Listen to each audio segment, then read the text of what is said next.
Ya Ustaz, mohon nasihatnya kepada saudara-saudara kami yang semangat berdakwah untuk membantah penyimpangan dan kesesatan di media sosial dengan cara menghadirkan potongan ceramah-ceramah syubhat dari kalangan dai menyimpang dan disebarkan, kemudian disandingkan dengan potongan ceramah dai sunnah sebagai bantahannya.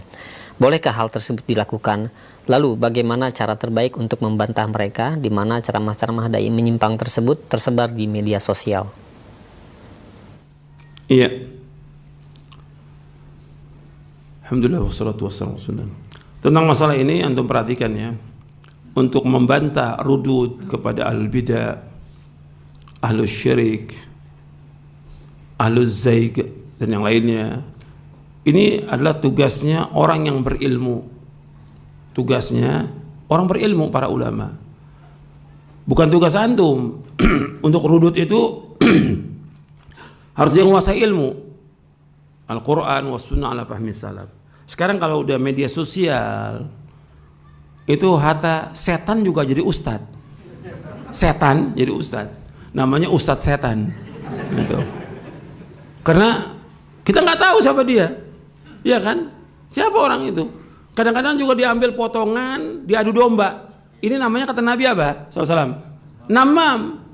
Namam, tukang ngadu domba. Kata Nabi SAW, la yadkhulul jannata namam, tidak akan masuk surga orang yang suka ngadu domba. Hadisnya sahih riwayat Bukhari dan Muslim. Enggak masuk surga.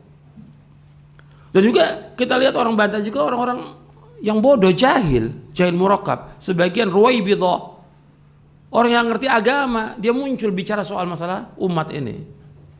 Yang terbaik antum belajar, udah biarkan aja. Kalau soal masalah di media sosial, antum nggak akan berhenti, capek. Kenapa? Yang jahat, yang membantah, yang musuh dakwah ini banyak sekali. Kewajiban kita belajar dan belajar, memahami Quran Sunnah fahmi salaf. Bukan rudud. Dulu para ulama yang membantah itu cuma berapa orang? Seperti di abad kedua, cuma berapa orang aja? Seperti Imam Ahmad bin Hanbal, Imam Syafi'i, Imam Abu Uthman Ad-Darimi dan yang lainnya. Itu cuma berapa orang aja, enggak semua yang bantah. Rudud itu sedikit aja yang bantah, yang menguasai aja. Kemudian di abad ke-6 ke-7 ya Syekhul Islam Taimiyah dengan Ibnu Qayyim rahimahumullah. Jadi enggak semua orang. Antum ini tugasnya bagaimana antum belajar agama. Soal bantahan dari dulu juga soal masalah syubhat dan segala macam enggak akan berhenti. Sekarang untuk membentengi syubhat itu dengan ilmu, supaya tidak masuk dalam hati manusia, dengan ilmu, bukan disebarkan. Kalau disebarkan nanti awalnya di satu ustaz yang salaf, yang ahlul bidah. Lama-kelamaan setannya jangan ini dipotong aja. Yang muncul apa? Yang ahlul bidah. Kan terus seperti itu. Itu nggak baik yang seperti itu dalam Islam. Ngerusak. Makanya antum hati-hati. Saya agak keras ngomong gini karena udah keterlaluan gitu. Main potong-potong tanpa izin. Makanya kalimat tadi saya yang setan itu karena udah keterlaluan.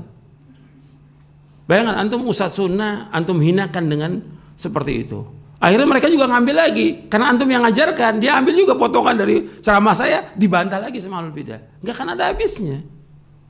Ini perbuatan setan. Karena setan pekerjaannya kata Nabi apa? At-tahrish bainahum, mengadu domba di antara kalian. Itu setan. Yang mengatakan demikian Rasulullah SAW, at-tahrish bainahum. Jadi sekarang bagaimana?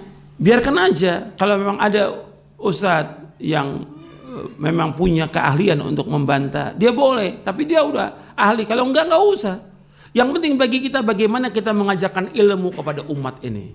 Udah. Kalau soal orang membantah kita, memfitnah, mengadu domba, menuduh dan segala macam, itu kerjaan mereka. Udah. Kerjaan siapa? Kerjaannya orang kafir, kerjaannya orang munafik, kerjaannya siapa? Ahlul bidah. Kan saya udah bahas di pembatal keislaman tentang orang-orang munafik, dia kerjaannya apa? Istihza, memperolok-olok agama Islam, memperolok-olok orang-orang yang mendakwakan kebenaran. Itu kerjaan mereka. Enggak dibantah oleh Allah dalam Al-Quran tentang mereka, biarkan aja. Jadi itu cara mereka, itu jalan mereka. Jalan mereka Allah sudah sebutkan jelas dalam Al-Quran. Dan jalan orang petunjuk Allah sudah sebutkan dengan jelas dalam Al-Quran. Tinggal kita ikut. Adapun cara di media yang ada itu, yang antum bantah, nggak ada manfaat sama sekali. Nggak ada manfaatnya. Dan habis waktu antum. Seperti itu. Itu hanya untuk orang yang berilmu aja boleh dia bantah. Kalau dia punya ilmu. Punya ilmu. Tapi kan kebanyakan nggak punya ilmu. Antum sibukkan dengan ilmu. Seandainya itu nggak dibantah, biarkan aja, nggak ada masalah. Antum sibuk dengan membentengi murid antum dengan agama yang hak ini, Al-Quran wa Sunnah. Misal. Dan orang kalau udah seperti itu sibuk dengan membantah orang, dia lupa dengan dirinya. Lupa dengan dirinya. Akhirnya jadi orang yang ghaflah yang kita udah bahas tadi. Dia nggak baca Quran lagi. Karena sibuk cari video-video, tiap hari kerjaannya cari video apa nih bahan saya untuk bantah dia. Terus 24 jam cari video dia. Sampai nggak tidur untuk cari video untuk membantah orang itu. Itu kerjaannya dia. Dia nggak berusaha bagaimana dia mempelajari Quran, Sunnah untuk menambah ilmu dia, menambah ketakwaan dia kepada Allah, menambah rasa takut dia kepada Allah, mendekatkan dia kepada Allah dengan amal-amal saleh. Enggak udah. Dan orang begitu biasanya udah nggak mau amal. Jangankan yang sunnah, yang wajib kan ditinggalkan oleh dia. Kenapa? Setan menggoda. Antum telah berbuat yang masya Allah bagus nih, jihad membantah al-bidah. Terus akhirnya apa? Ditinggalkan yang wajib. Sampai dengar nih sholat berjamaah dia nggak datang. Sibuk depan komputer dia untuk membantah orang. Padahal nggak ada ilmunya. Haba'an manthura, nggak ada ilmu sama sekali. Debu yang berterbangan, nggak ada isinya sama sekali. Yang cari video lagi untuk membantah itu. Dan terus seperti itu. Dia lupa kewajibannya dia kepada Allah. Dia lupa kewajiban kepada istrinya. Dia lupa kewajiban kepada orang tuanya. Kewajiban. Udah seperti itu aja kerjaannya. Nggak ada manfaat sama sekali. Sedangkan sudah saya bawa sampaikan pada pekan yang lalu, min husni islamil mar'i tarkuhu ma la ya'ni. Kebaikan Islam seorang meninggalkan apa yang tidak bermanfaat bagi dia. Tinggalkan yang bermanfaat. Bukan urusan antum. Masalah membantah itu bukan urusan antum, urusan orang berilmu. Kalau nggak ada yang bantah, insya Allah nanti Allah akan patahkan semuanya itu. Antum yakin selama antum belajar dan belajar, sampaikan kepada diri antum, istri antum, anak. Antum punya kewajiban apa? Menjaga diri antum dan keluarga antum dari apa? Api neraka.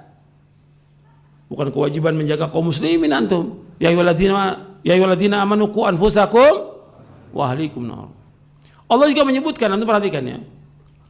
Allah menyuruh kita jaga diri kamu dan keluarga kamu dari neraka. Allah juga menyebutkan, ya ayyuhalladzina amanu alaikum anfusakum la yadurrukum man dhalla idza tadaitum. Wahai orang beriman, urus diri kamu, kata Allah. Perhatikan diri kamu. Baca Quran, baca hadis, pahami, amalkan, sibukkan diri kamu. La yadurrukum man dhalla idza tadaitum. Gak membahayakan kamu orang yang sesat apabila kamu dapat petunjuk. Allah sudah sebutkan dalam Al-Quran. Seandainya mereka sesat, gak membahayakan kamu. Udah. Ini orang-orang yang sesat nih, ahlul bidah, terus bantah kita, nuduh kita wahabi tiap hari siang malam, gak ada masalah.